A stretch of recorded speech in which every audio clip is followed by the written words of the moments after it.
সময়টার প্রতি আল্লাহ পাক বেশি গভীর দৃষ্টি দিতে বলছেন, কারণ এটা হচ্ছে ইতিহাসের সবচেয়ে ইম্পর্টেন্ট টাইম। কারণ এখানে এমন এমন কিছু ঘটনা ঘটবে যা পৃথিবীর ইতিহাসে কখনো ঘটেনি। কীরকম? একদিন সাহাবীরা বসে আছেন, রাসূল সাল্লাল্লাহু আলাইহি ওয়াসাল্লাম আসলেন, এসে বললেন তোমরা কী নিয়ে কথা বলছো? সাহাবীরা বললেন আমরা কিয়ামত নিয়ে কথা বলছি। রাসূল সাল্লাল্লাহু আলাইহি ওয়াসাল্লাম বললেন শুনে রাখো, 10টা আলামত না দেখা পর্যন্ত কিয়ামত হবে না। নাম্বার 1 দাজ্জাল, নাম্বার 2 ইয়াজুজ আর মাজুজ, নাম্বার 3 ঈসা আলাইহিস সালামের আগমন, নাম্বার 4 দাব্বাতুল আরদ, জমিন থেকে অনেকগুলো প্রাণী বের হবে, 5 নাম্বার আদ-দুখান, ধোঁয়া, সারা পৃথিবী ধোঁয়ায় ছেয়ে যাবে, 6 নাম্বার 6, 7, 8 সম্ভবত 3টা ভূমিকম্প, 3টা বড় বড় ভূমিকম্প হবে পৃথিবীর পূর্ব, পশ্চিম এবং মাঝখানে। আরেকটা হচ্ছে পশ্চিম দিক থেকে সূর্য উঠবে। আর সর্বশেষটা হচ্ছে ইয়েমেন থেকে আগুন বের হবে, এই আগুনটা মানুষকে তাড়িয়ে নিয়ে আসবে আরাফার মাঠের দিকে। রাসূল সাল্লাল্লাহু আলাইহি ওয়াসাল্লাম বলছেন 10টা আলামত না দেখা পর্যন্ত কিয়ামত হবে না। এগুলো মেজর আলামত। এই জন্য এই সময়টা শেষ যুগের এই শেষ সময়টা বেশি ইম্পর্টেন্ট। এখানে এমন কিছু ঘটনা ঘটবে যেটা ইতিহাসে কখনো ঘটেনি। দাজ্জাল কখনো বের হয়নি, ইয়াজুজ আর মাজুজ এর আগে বের হয়নি, সূর্য কখনো আগে পশ্চিম দিক থেকে ওঠে নাই, ধোঁয়ায় সারা বিশ্ব ছেয়ে যায়নি, জমিন থেকে বড় বড় জানোয়ার বের হওয়া শুরু হয়নি এখন। এমনও হাদিস আছে যে ওরা মানুষের সাথে কথা বলবে। একজন পুরুষ ঘর থেকে বের হলে ঘরে ফিরে আসবে, বাড়ির দেওয়াল, ওই ব্যক্তির পা, অন্য জানোয়ার তাকে বলে দিবে বাড়িতে কি হয়েছিল। মানে এরকম প্রযুক্তি আসতেছে সামনে। সময়ের কসম করে আল্লাহ পাক এই শেষ জামানার দিকে আমাদেরকে তাকাতে বলছেন, এবং এটা বলছেন এই শেষ জামানায়, এই জায়গাটা ভালো করে বোঝেন, এই শেষ জামানায় ইন্নাল ইনসানা লাফি খুসর, এই শেষ জামানার প্রত্যেকটা মানুষ ক্ষতির মধ্যে আছে। এটা আল্লাহ বোঝাচ্ছেন আমাদেরকে, আখির জামানের প্রত্যেকটা মানুষ ক্ষতির মধ্যে আছে। ইন্নাল ইনসানা লাফি খুসর, নিশ্চয়ই, ইন্না মানে নিশ্চয়ই, আল ইনসান মানে মানুষ, লা মানে আবার অবশ্যই, ফি মানে মধ্যে, আর খুসর মানে ক্ষতি। শাব্দিক অর্থ হয় নিশ্চয়ই মানুষ অবশ্যই ক্ষতির মধ্যে আছে। আখিরুজ্জামান এমন একটা জামান, এমন একটা যুগ, যে যুগের কোনো মানুষ ক্ষতি থেকে বাইরে নয়। যতই দাড়ি টুপি পাগড়ি আর জুব্বা থাকুক না কেন, সে ক্ষতি থেকে বাইরে নয়। যে মনে করবে সে ক্ষতি থেকে বাইরে, সে বোকার স্বর্গে বাস করছে। রাসূল সাল্লাল্লাহু আলাইহি ওয়াসাল্লাম কি বলেননি, আখিরুজ্জামানের একটা ব্যক্তি খুঁজে পাওয়া যাবে না যে সুদ থেকে মুক্ত থাকতে পারবে? তিনি কি বলেননি এই জামানার সবচেয়ে বেশি হবে মেয়েরা, এবং মেয়েরা নগ্ন হয়ে বাইরে ঘুরবে। মুমিন ভাই, মুমিন স্বামী তাকে বাড়িতে রাখতে পারবে না, সে দায়ুসে পরিণত হবে, কিছু করতে পারবে না।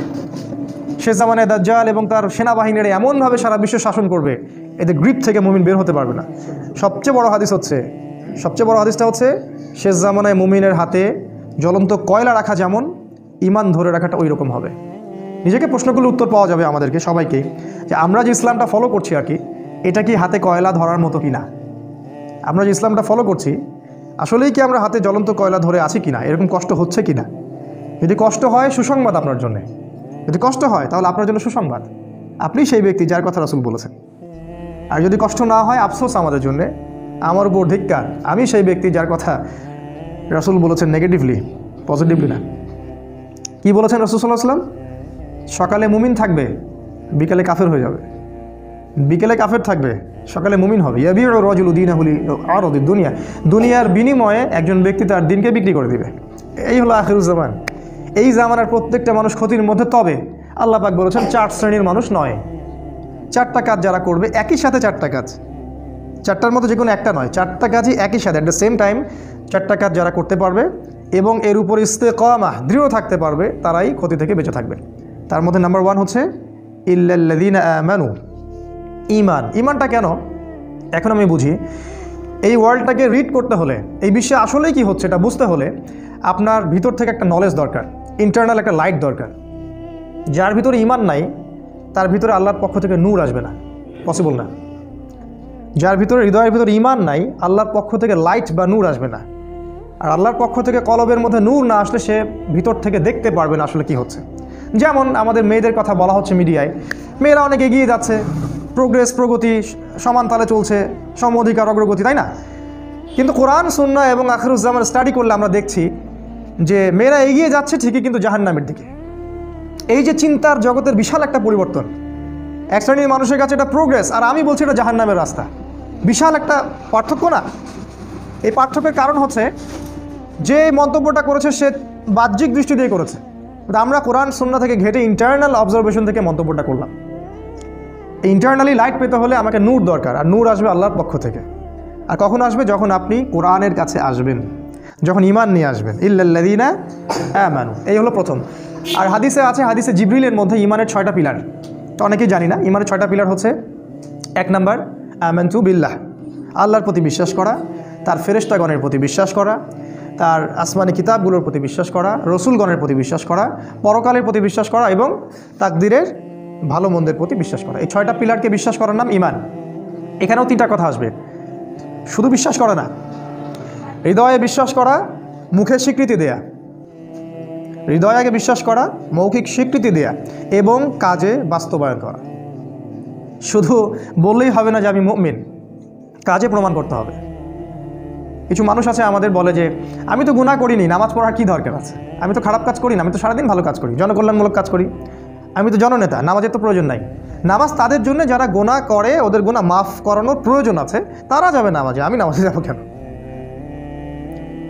কিছু মানুষ আছে কোরআন সুন্নাহ ইসলামকে এর সামনে আত্মসমর্পণ তো করবেই না, বলে যে আমি মানবতার কল্যাণে কাজ করি, আমি জনকল্যাণমূলক কাজ করি, আমি গাছ লাগিয়ে দিই, আমি কম্বল বিতরণ করি, আমি কত ভালো কাজ করি। এগুলো তো ভালো কাজ, আমি তো সদা সত্য কথা বলি, ব্যবসায় হালাল খাই, আমার নামাজের তো দরকার নেই। ঈমানের একটা পিলার হচ্ছে মনে বিশ্বাস, মুখে স্বীকৃতির সাথে সাথে কাজে অবশ্যই বাস্তবায়ন করতে হবে। এই কাজে বাস্তবায়ন করতে গিয়ে কিছু মানুষ শৈথিল্যবাদী হয়ে যাবে, আর কিছু মানুষ হয়ে যাবে চরমপন্থী। আমাদেরকে হতে হবে মধ্যমপন্থী, খুব চরমপন্থীও না, আবার শৈথিল্যবাদীও না। কারণ আল্লাহ পাক এই উম্মতকে বলেছেন উম্মাতান ওয়াসাতা লিতাকুনু শুহাদা আলান নাস, তোমরা হচ্ছে মধ্যমপন্থী উম্মত, তোমাদেরকে অন্যান্য উম্মতগুলোর উপরে সাক্ষী হিসেবে উপস্থাপন করা হবে। 1 নাম্বার, ক্ষতি থেকে বেঁচে থাকবে তারাই যারা মুমিন, এই 6টা পিলারের প্রতি বিশ্বাস করে, তারপরে মুখে স্বীকৃতি দেয় এবং কাজে বাস্তবায়ন করে। 2 নাম্বার, ওয়া আমিলুস সলিহাত, ঈমান আনার সাথে সাথে যারা সৎ আমল করে। এখন আমিলুস সলিহ এর সংজ্ঞা কি? এক কথায় খুব সহজ করে যদি সংজ্ঞা বলি, তাহলে যে আমল বা যে কাজগুলো আল্লাহ অনুমোদন করেছেন, তার রাসূল অনুমোদন করেছেন, বা রাসূলুল্লাহ সাল্লাল্লাহু আলাইহি ওয়াসাল্লাম করেছেন বা করতে বলেছেন, অথবা মৌন সম্মতি দিয়েছেন। সোজা সিম্পল, যে প্রত্যেকটা কাজ আল্লাহর রাসূল সাল্লাল্লাহু আলাইহি ওয়াসাল্লাম আল্লাহর বিধানের আলোকে আমাদেরকে করতে বলেছেন, অথবা নিজে করেছেন, অথবা কেউ করেছেন তিনি মৌন সম্মতি দিয়েছেন, এই ধরনের কাজগুলোকে বলা হয় আমলুস সলেহ। যেমন 5 ওয়াক্ত সালাত, রমাদান মাসের সওম। রমাদান মাসের কথা আসলো, আমরা একটা দোয়া করে নেই, আল্লাহুম্মা, বলুন আমার সাথে, আল্লাহুম্মা বাল্লিগনা ফি রমাদান ওয়া বারিক লানা ফিহি, আমিন। অর্থ হচ্ছে আল্লাহ আমাদেরকে রমাদান পর্যন্ত পৌঁছে দিন এবং সেখানে বরকত দিন। রমাদানের আগ থেকেই রাসূল সাল্লাল্লাহু আলাইহি ওয়াসাল্লাম এই দোয়াটা করতেন, আল্লাহ আমাদেরকে রমাদান পর্যন্ত পৌঁছে দিন এবং সেখানে বরকত দিন, এবং আল্লাহ পাক আমাদের জীবনে রমাদানের সংখ্যা বাড়িয়ে দিন, আল্লাহুম্মা আমিন।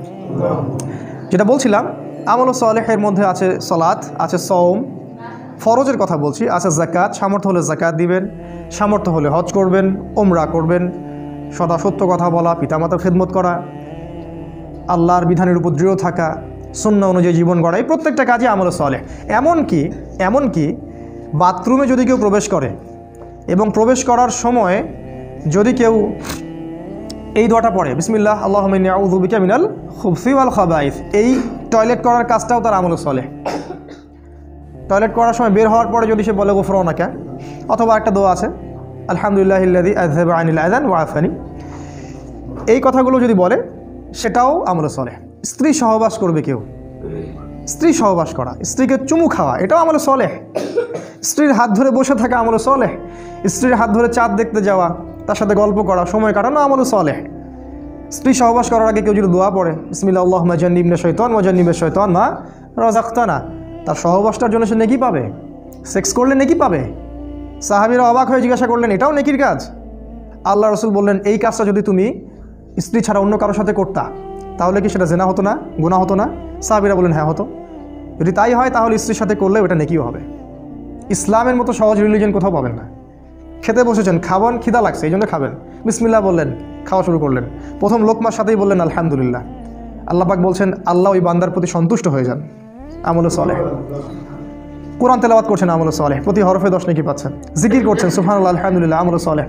সারাদিন আপনি যদি রাসূলের স্টাইল ফলো করেন, সকাল থেকে নিয়ে একদম ঘুমানো পর্যন্ত, ঘুমাবেন, ঘুম তো রেস্ট, ঘুমানোর আগে একটু অজু করলেন, বা অজু সম্ভব না, আপনি দোয়াগুলো পড়লেন, পরে ফু দিলেন, সূরা বাকারা শেষ 2 আয়াত পড়লেন, বিসমিল্লাহ আল্লাহুম্মা বিইসমিকা আমুতু ওয়া আহইয়া, পরে ঘুমিয়ে গেলেন। পুরো ঘুমটা আপনার আমলে সলেহ।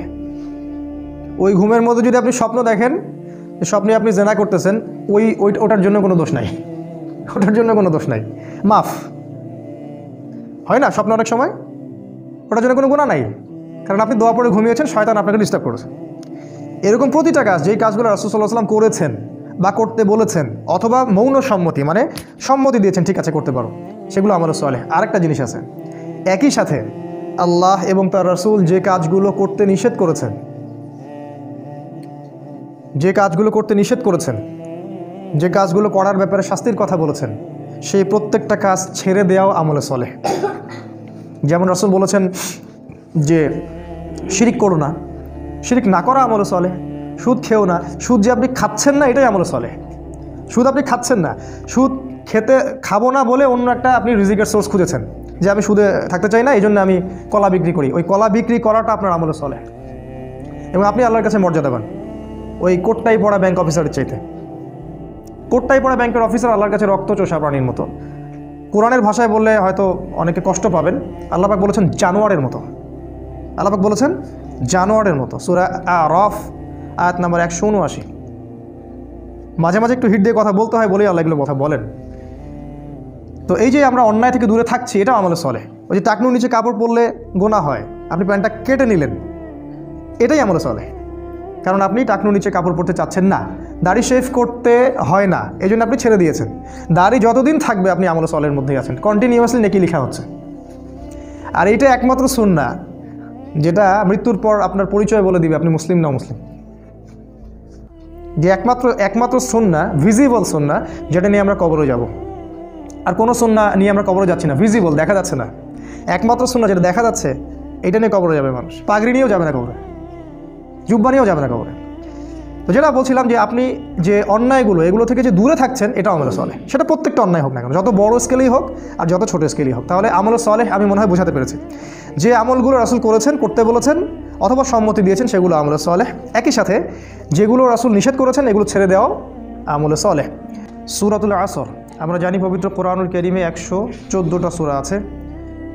114 সূরার মধ্যে 86টা সূরা হলো মাক্কি আর 28টা সূরা হলো মাদানী। যে সূরাগুলো মক্কায় নাজিল হয়েছে, রাসূল সাল্লাল্লাহু আলাইহি ওয়াসাল্লাম যতদিন মক্কায় ছিলেন, মানে 13 বছর, এগুলোকে মাক্কি সূরা বলে। আর দেখা যায় মাক্কি সূরাগুলোর মধ্যে তাওহীদ, রিসালাত, পরকাল, কিয়ামত, হাসর, জান্নাত, জাহান্নাম এই টপিকগুলোই বেশি আলোচনায় আসে।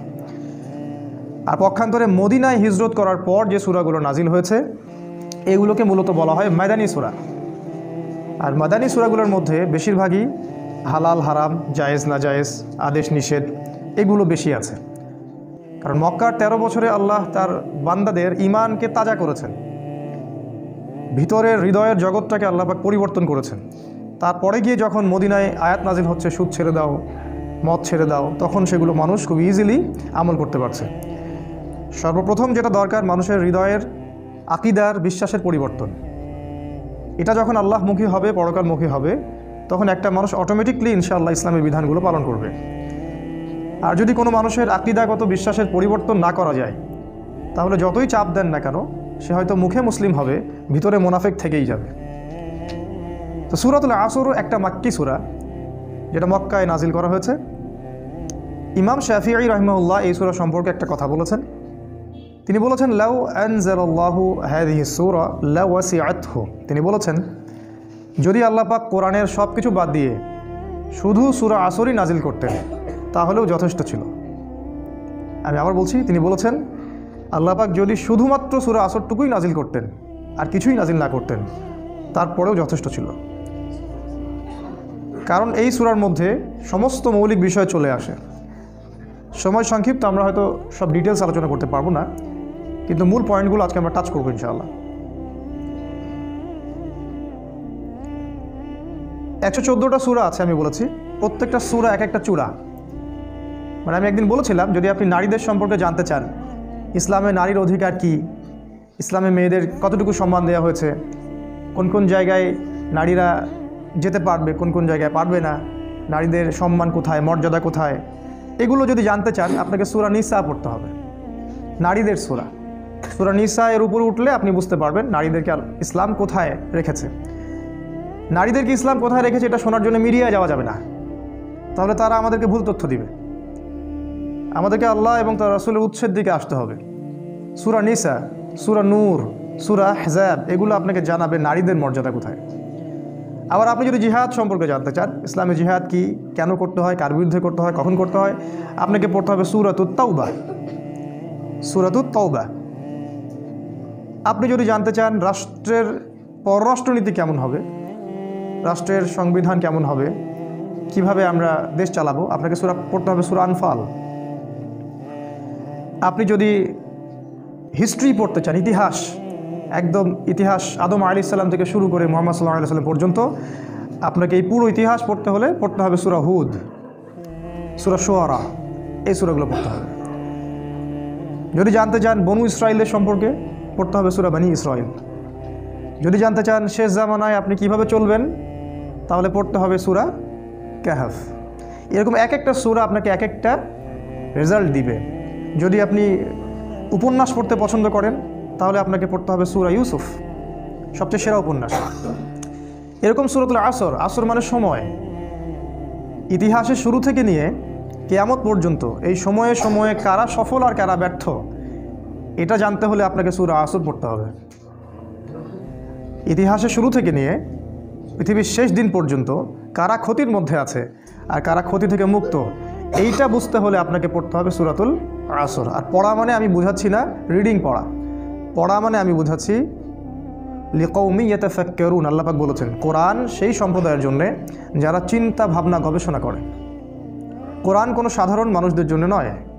আল্লাহ পাক বলেছেন কোরআন একটা কিতাব ওই সব সম্প্রদায়ের জন্য লিকাউমি ইয়াতাফাক্কারুন, যারা গভীর গবেষণা চিন্তা ভাবনা করে তাদের জন্যে। কোরআন তাদের জন্য নয় যারা হালুয়া রুটি সেমাই খায় বাসায় গিয়ে ঘুমিয়ে যায়, তাদের জন্য কোরআন নয়। তো আল্লাহ রাব্বুল আলামিন সময়ের একটা সূরা নাজিল করেছেন, সময়ের চূড়া, সময়ের সূরা। টাইম এর উপরে উঠবেন, অতীতকে দেখতে পারবেন, ভবিষ্যৎকে দেখতে পারবেন, বর্তমানকে দেখতে পারবেন। তাহলে উঠতে হবে সূরা আসরের উপরে। শুরু করি বিসমিল্লাহির রহমানির রহিম। আল্লাহ পাক বলেছেন ওয়াল আসরি। ওয়াও মানে হচ্ছে শপথ, কসম। ওয়াওয়ের দুটো অর্থ হয় আরবিতে, একটা হলো এবং, একটা হলো কসম। কখন এবং কখন কসম? যখন দুইটা ক্লজ, অ্যারাবিক গ্রামারে, ইংলিশ গ্রামারে আমরা যেটা বলি ক্লজ, বা দুইটা অংশ, এই দুইটা অংশের মধ্যে জয়েন্ট দিতে হবে, তখন ওয়াও জবর ওয়া মানে হলো এবং। যেমন ইল্লাল্লাযীনা আমানু, তারা নয় যারা ঈমান এনেছে, ওয়া আমিলুস সলিহাত, এবং সৎ আমল করেছে। এখানে ওয়া মানে হচ্ছে এবং। আবার প্রথমে যেটা আছে ওয়াল আসরি, এই ওয়াও মানে হচ্ছে কসম বা শপথ। কোরআনে আল্লাহ পাক অনেকগুলো কসম করেছেন। ওয়া তিন, ডুমুর ফলের কসম। আমাদের দেশের ডুমুর ফল না, আবার যে ডুমুর ফল মক্কা মদিনায় পাওয়া যায়, আরবে পাওয়া যায়, কাঁচা খেতেও মিষ্টি লাগে। ওয়া তিন, ওয়া জাইতুন, জাইতুন ফলের কসম। জাইতুনের তেল দিয়ে রাসূল সাল্লাল্লাহু আলাইহি ওয়াসাল্লাম মালিশ করতে বলেছেন, উপকারী। ওয়া তুরি সিনিন, তুর পাহাড়ের কসম, সিনাই পাহাড়ের কসম। এরকম অনেক কসম আছে। ওয়াল লাইল, রাতের কসম। ওয়া দুহা, দ্বীপ্রহরের কসম। ওয়াল ফজর, ফজরের কসম। ফজরের কসম করে আল্লাহ বলেছেন ফজর, সকাল, ফজর নিঃশ্বাস ছাড়ে। অসাধারণ একটা আয়াত, ফজর নিঃশ্বাস ছাড়ে। আজকের এডুকেশন সিস্টেম আমাদের এটা বিশ্বাস করবে সকাল নিঃশ্বাস ছাড়ে? কোরআন বলেছে ফজর, ফজরের সময় মালায়েকা চলে আসেন, কেরাত হয় ইমামের, তারা শোনেন। কারা কারা নামাজে আসছেন তারা লিখে রাখেন, আল্লাহর কাছে লিস্টটা নিয়ে যান, নিয়ে গিয়ে দেখান যে ফজরের জামাতে হাজির ছিল। আবার আসরের জামাতে আরেক দল ফেরেশতা আসে, তারা আবার দেখেন আসরের জামাতে কারা কারা আছে, তারা আবার ফজর পর্যন্ত থাকে। কোরআনে সূরা ফজরের মধ্যে শপথ করে বলা হচ্ছে যে ফজর নিঃশ্বাস ছাড়ে। আমাদের এডুকেশন সিস্টেম কি বিশ্বাস করবে কথাটা, যে ফজর নিঃশ্বাস ছাড়ে? তারা বল পাগলের প্রলাপ, কি বলে এগুলো, হয়তো গাল গল্প বলে। এই জন্য আমি বারবার বলি যে this education system is created by দাজ্জাল। এই এডুকেশন সিস্টেমটা ক্রিয়েট করেছে দাজ্জাল নিজেই। তার উদ্দেশ্য একটাই, কিভাবে আমাদের পুরো জেনারেশনের পর জেনারেশন, প্রজন্মের পর প্রজন্মকে আল্লাহ থেকে দূরে সরানো যায়, এটাই উদ্দেশ্য, আর কোনো উদ্দেশ্য নেই। একজন পিএইচডি ডিগ্রি অর্জন করবে কিন্তু ভিতর থেকে হবে অন্ধ।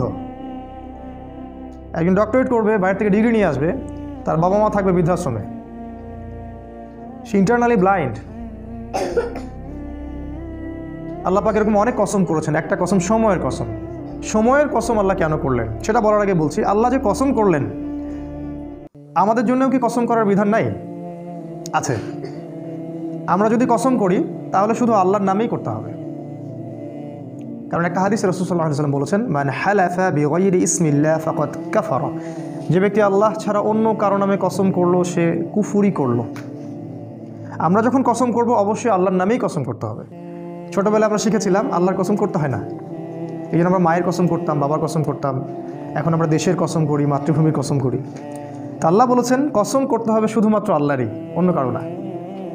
তবে আল্লাহ রাব্বুল আলামিন তার সৃষ্টির কসম করেন, যেমন রাত দিন, ফজর, ডুমুর ফল, কোরআন, চাঁদের, সময়ের ইত্যাদি। সময়ের কসম করার অর্থ কী? সময়ের কসম আল্লাহ পাক কেন করছেন? আল্লাহ পাক যখন কোনো কিছুর কসম করছেন বুঝতে হবে ওই বিষয়টা অত্যন্ত গুরুত্বপূর্ণ। এটা বোঝার জন্য খুব বেশি বুদ্ধির দরকার নাই। আল্লাহ পাক তো সহজে কোনো বিষয়ের কসম করবেন না। আর কোরআন নাজিল করার সময় আল্লাহ পাক খুবই ইকোনমিক্যাল। কোন দিকে? শব্দ চয়নের ক্ষেত্রে আল্লাহ পাক অতিরিক্ত কোনো শব্দই চয়ন করতে চাচ্ছেন না, যেটা দরকার সেটা নাজিল করছেন। অহেতুক কোনো শব্দ কিন্তু কোরআনে নাই। কোরআন এমন একটা কিতাব যেটার একটা শব্দ দিয়ে একটা জাতির ইতিহাস বলা হয়েছে। সিরিয়াসলি, সূরা কাহফের মধ্যে একটা শব্দ আছে।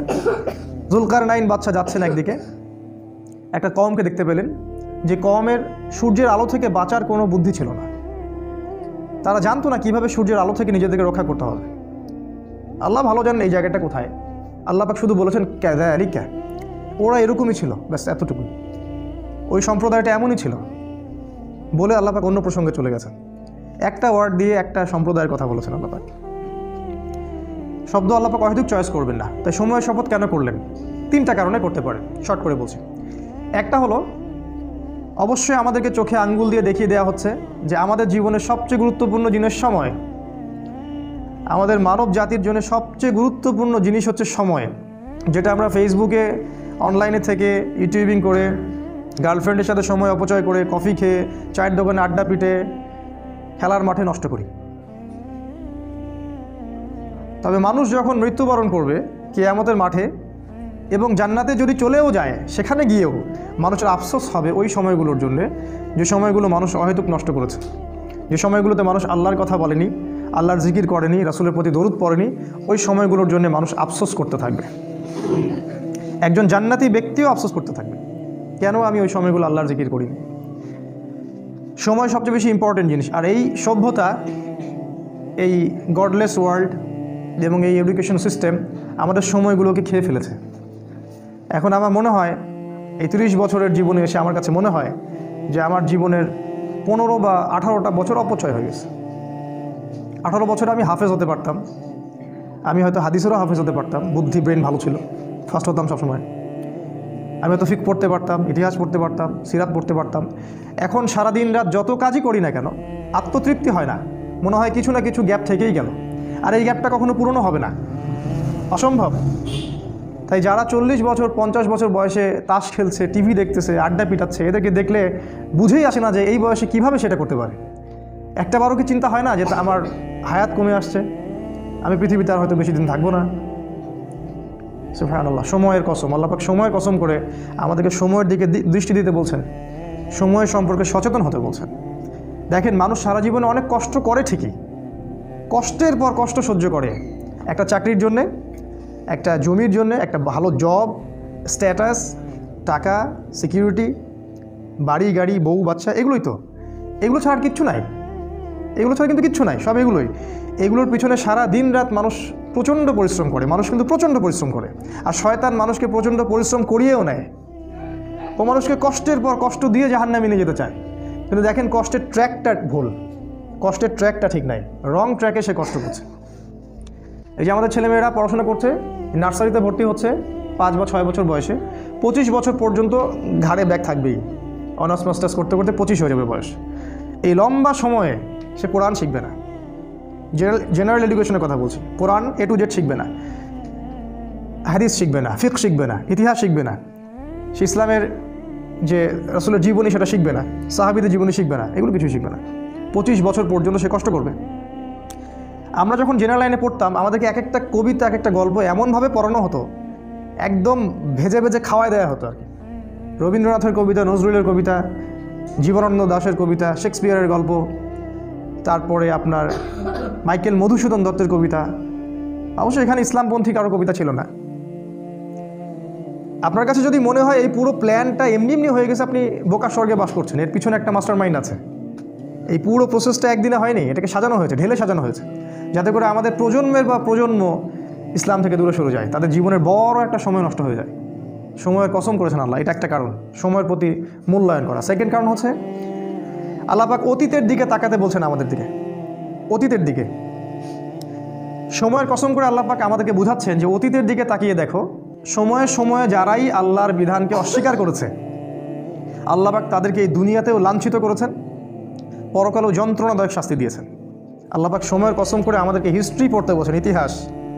অতীতের দিকে তাকাও, দেখো আদম আলাইহিস সালাম থেকে শুরু করে এই পর্যন্ত একই সুন্নাত, আল্লাহর সুন্নতের মধ্যে কোনো পরিবর্তন নাই। ওয়ালান তাজিদা লিসুন্নাতিল্লাহি তাবদীলা, আল্লাহ বলেছেন আমার সুন্নাত, আমার স্টাইলে কোনো পরিবর্তন পাবে না।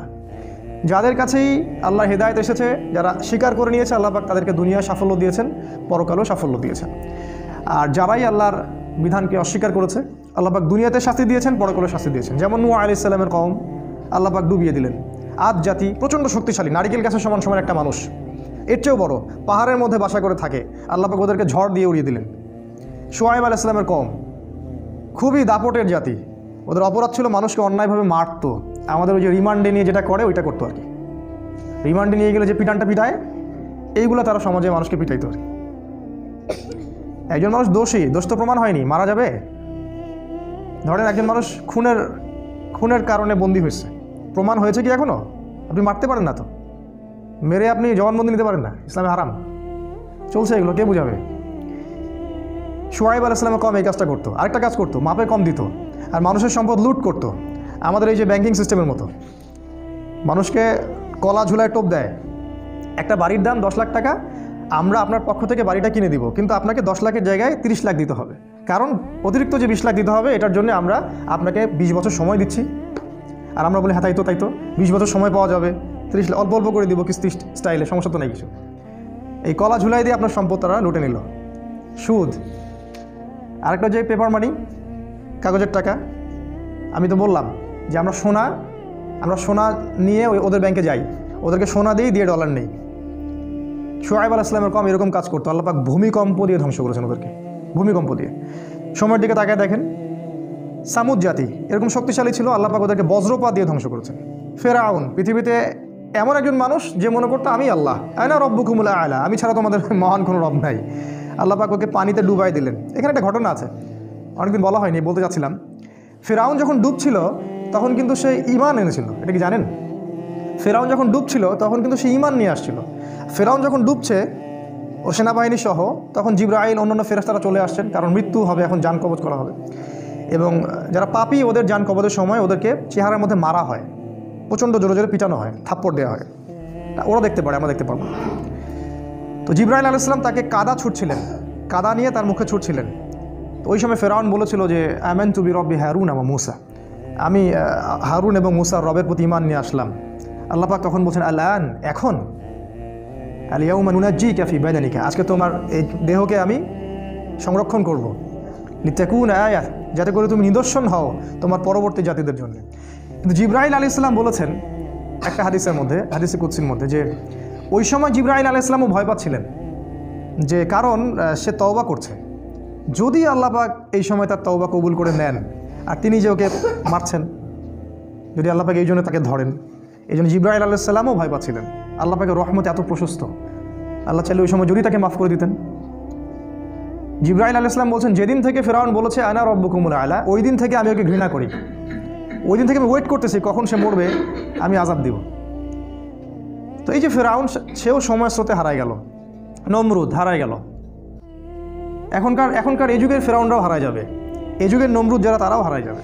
কোনো কিছুই সময়ের মধ্যে টিকে থাকবে না। সময়ের কসম করে আল্লাহ পাক বলছেন, এই যে হিস্ট্রি দেখো, শিক্ষা নাও।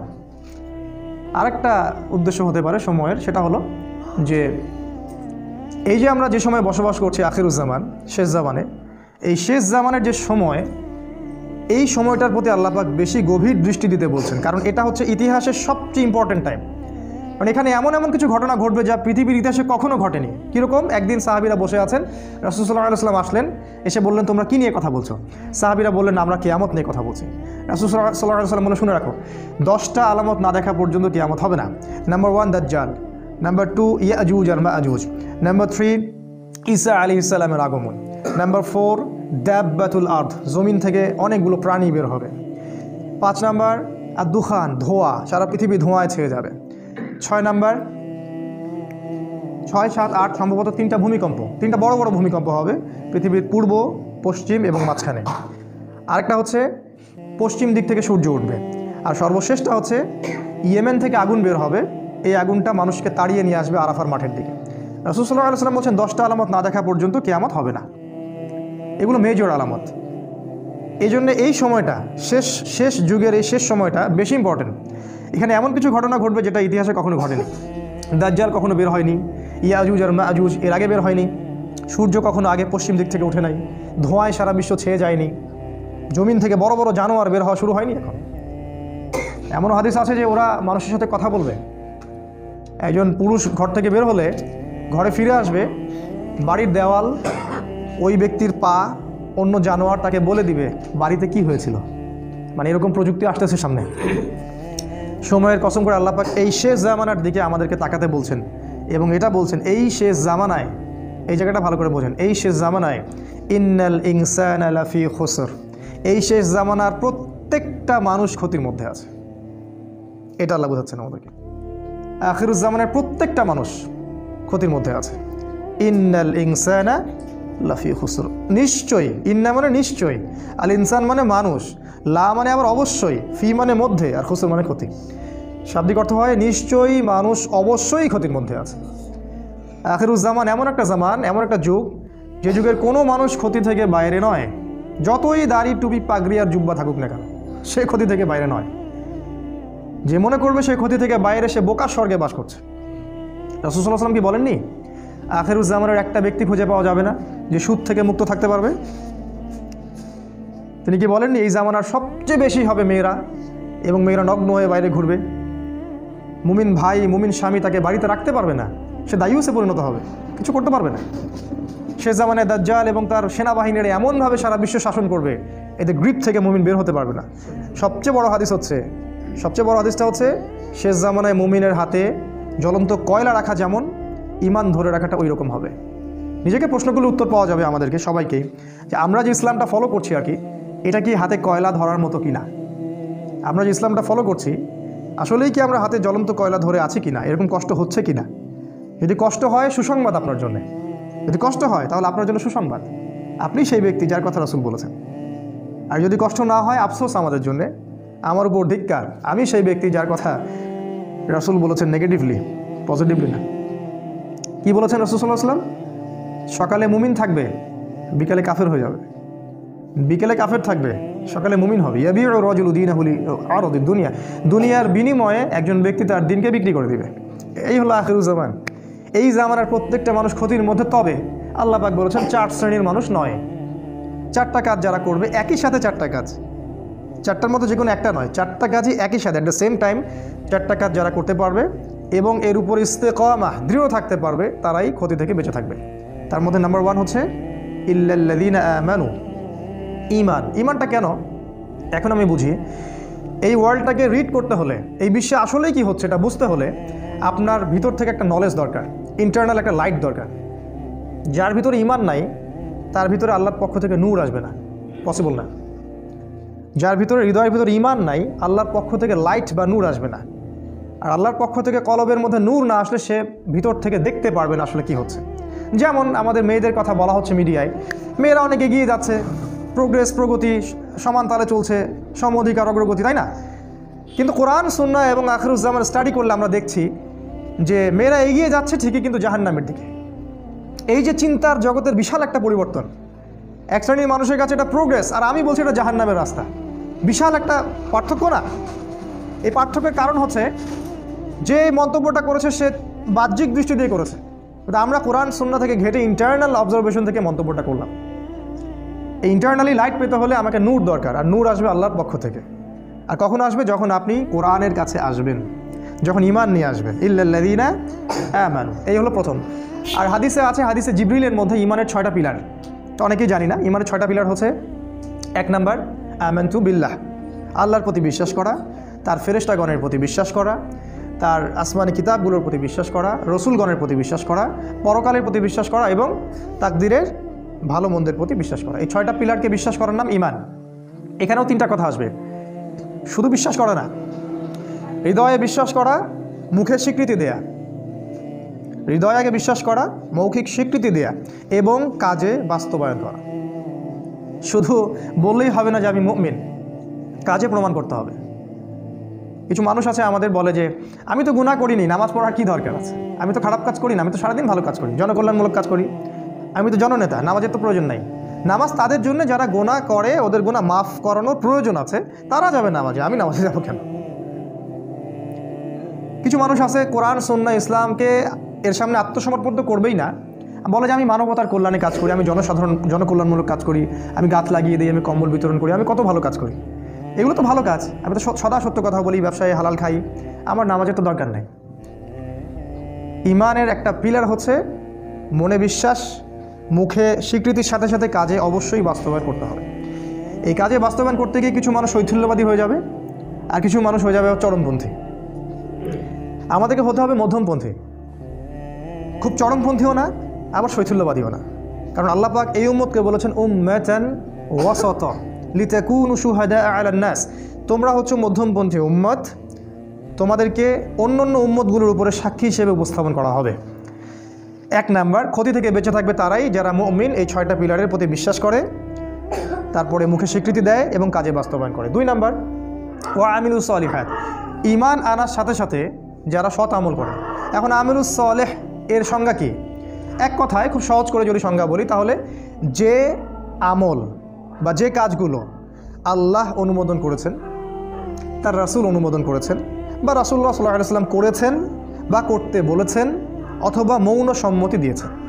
সোজা সিম্পল, যে প্রত্যেকটা কাজ আল্লাহর রাসূল সাল্লাল্লাহু আলাইহি ওয়াসাল্লাম আল্লাহর বিধানের আলোকে আমাদেরকে করতে বলেছেন, অথবা নিজে করেছেন, অথবা কেউ করেছেন তিনি মৌন সম্মতি দিয়েছেন, এই ধরনের কাজগুলোকে বলা হয় আমলুস সলেহ।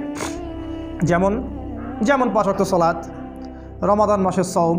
রমাদান মাসের কথা আসলে আমরা একটা দোয়া করে নেই, আল্লাহুম্মা, বলুন আমার সাথে, আল্লাহুম্মা বাল্লিগনা ফি রমাদান ওয়া বারিক লানা ফিহি, আমিন। অর্থ হচ্ছে আল্লাহ আমাদেরকে রমাদান পর্যন্ত পৌঁছে দিন এবং সেখানে বরকত দিন। রমাদানের আগ থেকেই রাসূল সাল্লাল্লাহু আলাইহি ওয়াসাল্লাম এই দোয়াটা করতেন, আল্লাহ আমাদেরকে রমাদান পর্যন্ত পৌঁছে দিন এবং সেখানে বরকত দিন, এবং আল্লাহ পাক আমাদের জীবনে রমাদানের সংখ্যা বাড়িয়ে দিন, আল্লাহুম্মা আমিন। যেটা বলছিলাম, আমল সালেহের মধ্যে আছে সালাত, আছে সওম, ফরজের কথা বলছি, আছে যাকাত, সামর্থ্য হলে যাকাত দিবেন, সামর্থ্য হলে হজ করবেন, উমরা করবেন, সদা সত্য কথা বলা, পিতামাতার খেদমত করা, আল্লাহর বিধানের উপর দৃঢ় থাকা, সুন্নাহ অনুযায়ী জীবন গড়া, এই প্রত্যেকটা কাজই আমল সালেহ।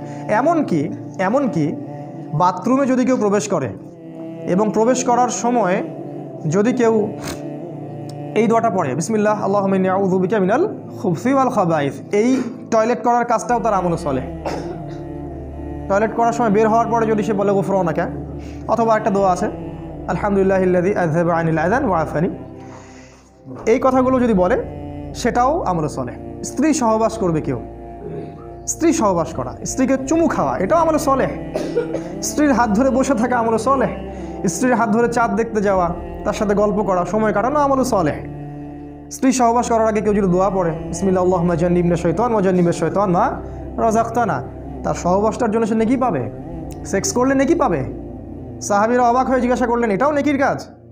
আল্লাহ রাসূল বললেন, এই কাজটা যদি তুমি স্ত্রী ছাড়া অন্য কারোর সাথে করতা তাহলে কি সেটা জেনা হতো না, গুনাহ হতো না? সাহাবীরা বললেন, হ্যাঁ হতো। যদি তাই হয় তাহলে স্ত্রীর সাথে করলে ওটা নেকিও হবে।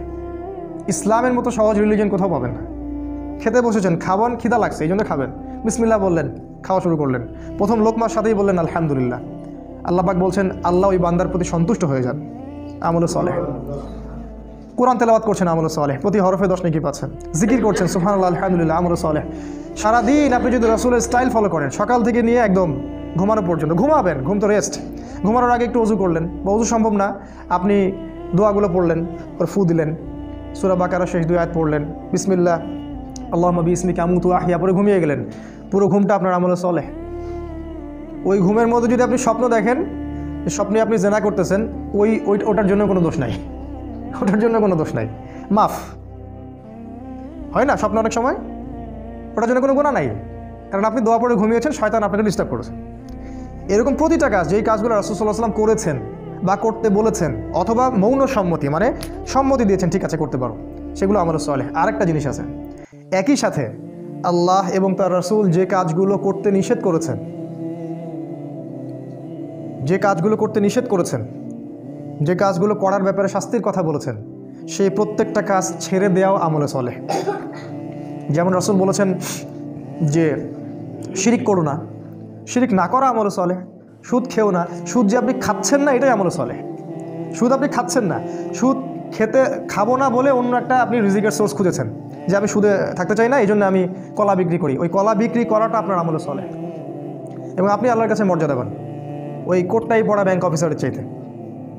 কোটটাই পড়া ব্যাংকের অফিসার আল্লাহর কাছে রক্ত চোষা প্রাণীর মতো।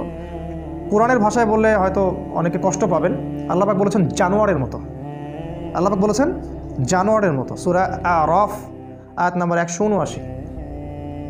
মাঝে মাঝে একটু হিট দিয়ে কথা বলতে হয় বলেই আল্লাহ এগুলো কথা বলেন। তো এই যে আমরা অন্যায় থেকে দূরে থাকছি, এটাও আমলে সালেহ। ওই যে টাকনুর নিচে কাপড় পরলে গোনা হয়, আপনি প্যান্টটা কেটে নিলেন, এটাই আমলে সালেহ। কারণ আপনি টাকনুর নিচে কাপড় পরতে চাচ্ছেন না, দাড়ি শেভ করতে হয় না, এই জন্য আপনি ছেড়ে দিয়েছেন। দাড়ি যতদিন থাকবে আপনি আমলে সালেহের মধ্যেই আছেন, কন্টিনিউয়াসলি নেকি লেখা হচ্ছে। আর এটা একমাত্র সুন্নাহ যেটা মৃত্যুর পর আপনার পরিচয় বলে দিবে আপনি মুসলিম না মুসলিম। যে একমাত্র সুন্নাহ, ভিজিবল সুন্নাহ, যেটা নিয়ে আমরা কবরে যাব। আর কোনো সুন্নাহ নিয়ে আমরা কবরে যাচ্ছি না, ভিজিবল, দেখা যাচ্ছে না। একমাত্র সুন্নাহ যেটা দেখা যাচ্ছে, এটা নিয়ে কবরে যাবে মানুষ। পাগড়ি নিয়েও যাবে না কবরে, জুব্বা নিয়েও যাবে না কবরে। তো যেটা বলছিলাম যে আপনি যে অন্যায়গুলো, এগুলো থেকে যে দূরে থাকছেন, এটা আমলে সালেহ। সেটা প্রত্যেকটা অন্যায় হোক না কেন, যত বড় স্কেলেই হোক আর যত ছোট স্কেলেই হোক। তাহলে আমলে সালেহ আমি মনে হয় বোঝাতে পেরেছি। যে আমলগুলো রাসূল করেছেন, করতে বলেছেন অথবা সম্মতি দিয়েছেন, সেগুলো আমলে সালেহ। একই সাথে যেগুলো রাসূল নিষেধ করেছেন, এগুলো ছেড়ে দেওয়াও আমলে সালেহ। আরেকটা বিষয় আছে, সেটা হলো যে আমলে সালেহ এর বিপরীত জিনিসকে বলা হয় বেদাত।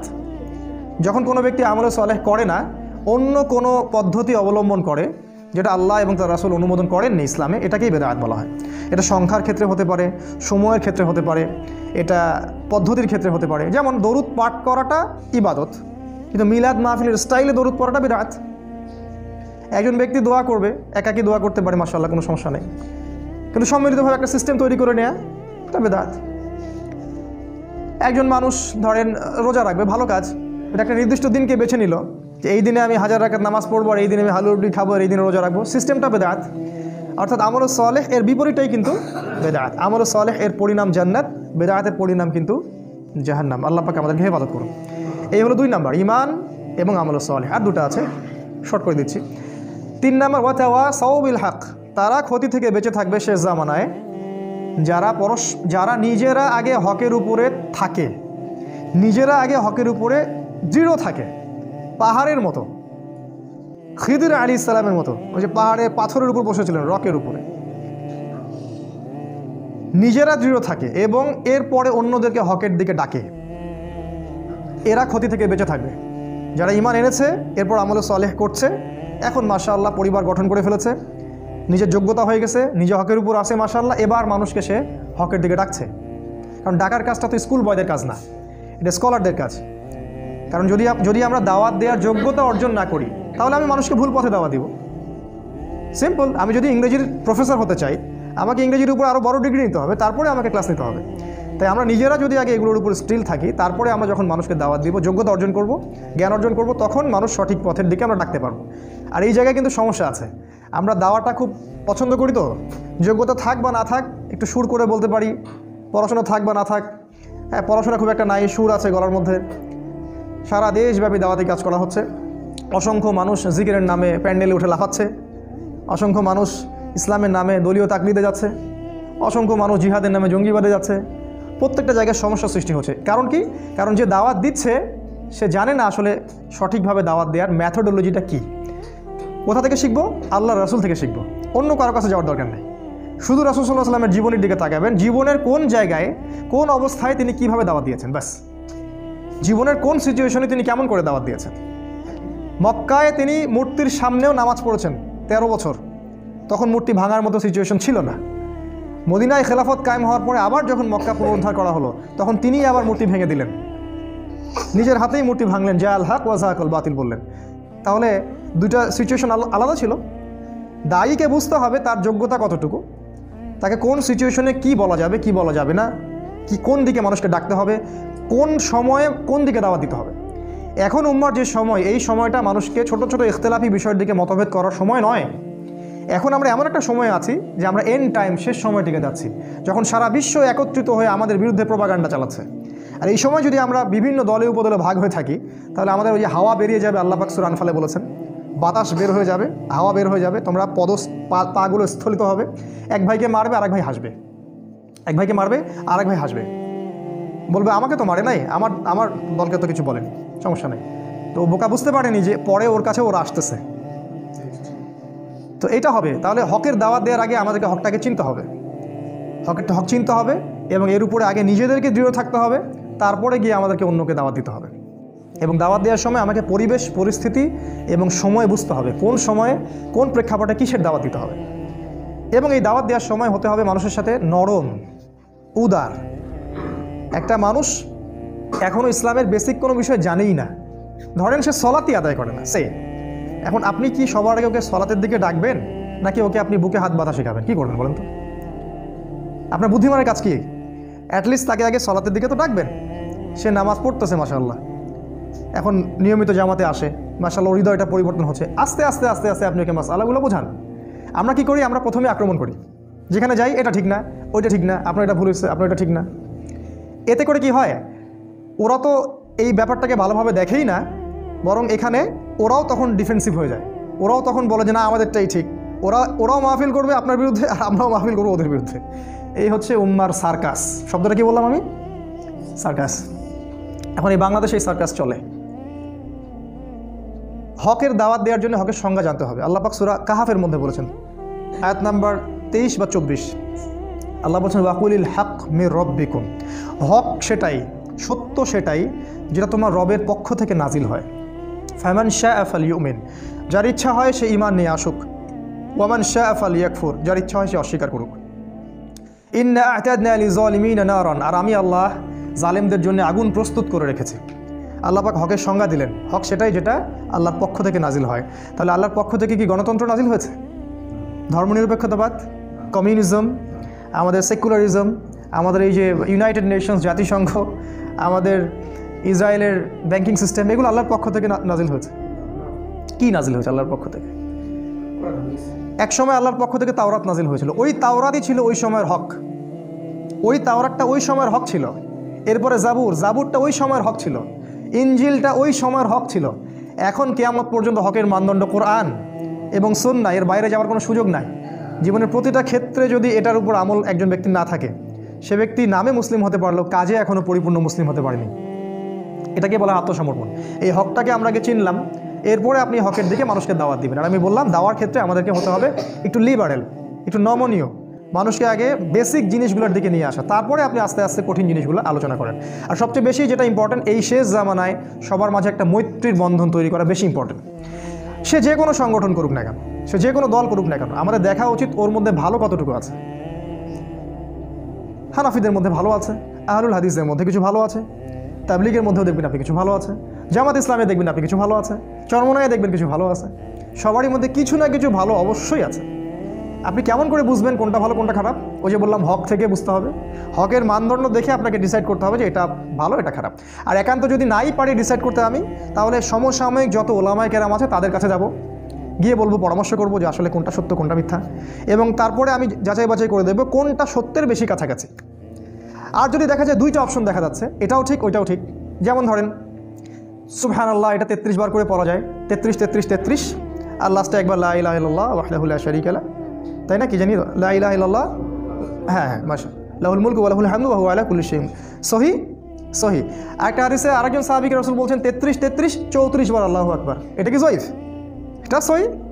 তাহলে কখন আপনি ওইটা আমল করেন, কখন এটা আমল করেন, বৈচিত্র্য থাকলো। বেতের সালাত কত রাকাত পড়ছেন রাসূল? 1 3 7 5 9, কোনটা সহি? সব সহি। এখন কিছু মানুষ বলবে আমরা গোলালু মার্কা আলেম, সবই সহি বলে। এক জায়গায় এই কথাটা বলে আসলাম মিঠাপুকুর জায়গিরহাটে। তো পরে একজন খুবই খেপে গেছে আমার উপরে, খাবার টেবিলে আমার উপর খুব আক্রোশ ঝাড়লো, বললো যে আপনি গোলালু মার্কা আলেম, আপনি সবগুলোকে সহি বললেন। আমি জিজ্ঞাসা করলাম বেতর সালাত কোনটা সহি? বললো যে আমি তো অত পণ্ডিত না, পড়াশোনা জানি না, বলে চলে গেল। এই যে আমাদের আচরণগত সমস্যা, এটার কারণ আসলে অজ্ঞতা এবং আমাদের সব নলেজগুলো না থাকা। এরকম প্রতিটা মাসআলা আপনি দেখবেন, ওই যে পায়খানা করতে বসা থেকে শুরু করে ঘুমানো পর্যন্ত যতগুলো আমল আমরা করি, প্রতিটা আমলেই একাধিক অপশন আছে। একবারে হাঁটু গেড়ে বসার অপশন আছে, এক পা ডান পা খাড়া করে বসার অপশন আছে পায়খানাতে। খাবার টেবিলে বসার মানে নিচে যখন বসি হাঁটুর উপরে বসার অপশন আছে না? তাশাহুদের মতো বসার অপশন আছে না? কোনটা সহি? বলবেন দুটাই সহি। আপনি সালাতে দাঁড়াবেন, কখনো 2 রাকাত সুন্নত পড়ার অপশন আছে, কখনো 4 রাকাত আছে না? কখনো বেতর 1 রাকাত পড়ার অপশন আছে, কখনো 3 রাকাত আছে না? কোরআন তেলাওয়াত করবেন, অপশন নাই? অপশন আছে। আপনি যে কোনো সুন্নার দিকে যান, ঘুমাবেন, ঘুমানোর সময় অনেক দোয়া, কোনটা সহি? সবগুলোই সহি। সূরা কাফিরুন পড়ে ঘুমানোর হাদিস আছে, সূরা কাফিরুন। অনেকে বলবে এটা নাই, আছে, হয়তো সে জানে না। তাই আমাদেরকে এই জায়গায় যেটা করতে হবে যে সব ডাটাগুলোকে এক জায়গায় আনতে হবে। যদি আমার কাছে না থাকে আমি ওলামায়ে কেরামদের বই পড়ব, সহযোগিতা নিব, এবং সবার মাঝে ঠিক আছে ভাই আমি বুঝতে পারতেছি ওরটা হয়তো একটু দুর্বল, আমারটা বেশি সহি, আচ্ছা ঠিক আছে, সে সেটা করতেছে, করুক। আমি তাকে হিকমার সাথে একসময় বুঝাবো যে ভাই এটা যেটা বেশি সহি, আপনি চাইলে এটা করতে পারেন, আমার কাছে এটা ভালো মনে হয়। মাশাআল্লাহ। কোনো ইমামের মধ্যে কি কোনো দ্বন্দ্ব ছিল? হানাফি মাযহাবের ইমাম শাফি মাযহাবকে ঘুষি মারতেন নাকি? আমরা এগুলো করি কেন? আমাদের এগুলো অজ্ঞতা অথবা হিংসা অথবা হঠকারিতা এগুলোর কারণে করি। এতে করে আমাদের একটা লাভ হয়, সেটা কি জানেন? আমরা ইহুদি খ্রিস্টান এবং জায়নিস্টদের দাসে পরিণত হই, এটা আমাদের লাভ হয়। আমরা ইহুদি খ্রিস্টান এবং জায়নিস্টদের দাসে পরিণত হই, কারণ ওরা বিভক্ত উম্মাকে সুযোগ পেয়ে ধ্বংস করার পথ খুলে যায়। এটা হলো হকের দাওয়াত আমরা দিব। আর একটা হলো সবর, এটা বলে শেষ করছে, সবর অথবা সবের সবর, হকের দাওয়াত দেওয়ার সাথে সাথে যারা সবর করে। আচ্ছা, দাওয়াতের সাথে সবরের সম্পর্ক কী? রংপুরে কুকুরের সংখ্যা বেশি হচ্ছে না? আমাদের এলাকায় একই অবস্থা। আমাদের এলাকায় কুকুরের যন্ত্রণায় ঘুমানো যায় না এখন। আর একটা বিষয় আমি দেখছি, আমাদের এলাকায় অনেক বিত্তশালী আছে, তো বিত্তশালীদের টাকা রাখার জায়গা নাই, আর বাসায় হয়তো আল্লাহ এবং তার রাসূলের প্রতি সেই রকম তাওয়াক্কুল আছে কিনা আল্লাহ ভালো জানেন, সবাই কুকুর পুষতেছে বাসায়, সম্পদ পাহারা দিচ্ছে কুকুররা। সুবহানাল্লাহ। জানেন এই ব্যাপারেও হাদিস আছে যে বিনা প্রয়োজনে যদি কেউ কুকুর পালে, কথাটা মনে হলো, দেখেন এটা উপকার হবে। বিনা প্রয়োজনে যদি কেউ কুকুর পালে, প্রতিদিন তার আমল নামা থেকে 1 কেরাত নেকি কেটে দেওয়া হবে। 1 কেরাত মানে হচ্ছে উহুদ পাহাড়ের সমান। আমি দেখেছি উহুদ পাহাড়, আপনারা যারা হজ করেছেন দেখেছেন, উহুদ পাহাড় এত বড় নেকি তার আমল নামা থেকে কেটে দেওয়া হবে। আবার কেউ যদি কোনো ভাইয়ের জানাজায় যায়, তার আমল নামে 1 কেরাত নেকি লিখে দেওয়া হবে। মাটি দিলে আরও 1 কেরাত নেকি লিখে দেওয়া হয়। তো সবরের সম্পর্কটা কি? হকের সাথে সবরের একটা সম্পর্ক আছে, সেটা হলো সত্য এমন একটা জিনিস যেটাকে আক্রমণাত্মকভাবে প্রতিষ্ঠিত করা যায় না। হক এমন একটা জিনিস যেটাকে কখনো আক্রমণাত্মকভাবে প্রতিষ্ঠিত করা যায় না, ধৈর্যের সাথে প্রতিষ্ঠিত করতে হয়। এক্সাম্পল, আপনি নূহ আলাইহিস সালামের দিকে তাকান, 950 বছর দাওয়াত দিলেন, 40 বা 80টা মানুষ ইসলাম কবুল করলেন। আপনি তাকান ইব্রাহিম আলাইহিস সালাম, সবর করতে করতে দেশে থাকতে পারলেন না, হিজরত করতে হলো। শেষ করছে। তারপর দেখেন আপনি আদ সামুদ জাতি, ঠিক আছে, ফেরাউন, মুসা, ঈসা আলাইহিস সালাম। ঈসা আলাইহিস সালামের তো জায়গাই হলো না পৃথিবীতে। মুসা আলাইহিস সালাম, তাকে উম্মাহ এত কষ্ট দিয়েছে। আমাদের নবী মুহাম্মদ সাল্লাল্লাহু আলাইহি ওয়াসাল্লাম মাঝে মাঝে মুসা আলাইহিস সালামের কথা চিন্তা করতেন আর সান্ত্বনা পেতেন। একদিন আল্লাহ রসুল গনিমতের মাল ডিস্ট্রিবিউট করছিলেন, একজন এসে বললেন, ইয়া মুহাম্মদ ইদিল, হে মুহাম্মদ ইনসাফ করো, তুমি ইনসাফ করছো না। আল্লাহ রসুলকে বললেন এইভাবে ডাইরেক্ট। রাসূল সাল্লাল্লাহু আলাইহি ওয়াসাল্লামের পাশে সাহাবীরা ছিলেন, তারা বললেন, ইয়া রাসূলুল্লাহ, আমাকে অনুমতি দিন, গর্দান উড়াই দিবে বেটার। আল্লাহ রাসূল সাল্লাল্লাহু আলাইহি ওয়াসাল্লাম ধৈর্য ধরলেন, বললেন যে মুসাকে তার কওম এর চেয়েও বেশি কষ্ট দিয়েছিল। তিনি মুসা আলাইহিস সালামের কথা চিন্তা করে সান্ত্বনা নিতেন। এত বেশি কষ্ট বনী ইসরাইল তাকে দিয়েছিল কল্পনার বাইরে। আল্লাহ পাক বনী ইসরাইলের মধ্যে এমন অনেক নবী পাঠিয়েছিলেন যাদের সাথে কোনো উম্মতি ছিল না, 2 জন 4 জন 5 জন 10 জন। আবার এমনও হয়েছে একই সাথে একটা জায়গায় অনেকগুলো নবীকে পাঠানো হয়েছে এবং সবাইকে তারা হত্যা করেছে। একদিনে 40 জন নবীকেও তারা হত্যা করেছিল, এরকম হিস্ট্রি আছে। তো সবরের ব্যাপারটা নবীদের সাথে সম্পর্কিত, তাদের দাওয়াতের সাথে দেখেন হকের সাথে সবর সম্পর্কিত আছে। আর সর্বশেষ দেখেন আমাদের মুহাম্মদ সাল্লাল্লাহু আলাইহি ওয়াসাল্লাম নবীজি, তিনি এত ভালো মানুষ, তাকে আল আমিন বলা হয়। তিনি কখনো মিথ্যা বলেন না, কাউকে কষ্ট দেন না, এতিমকে ভরণ পোষণ করেন, বিধবাকে দেখেন। নবী হওয়ার পর থেকেই তার টাইটেলগুলো চেঞ্জ হয়ে গেল।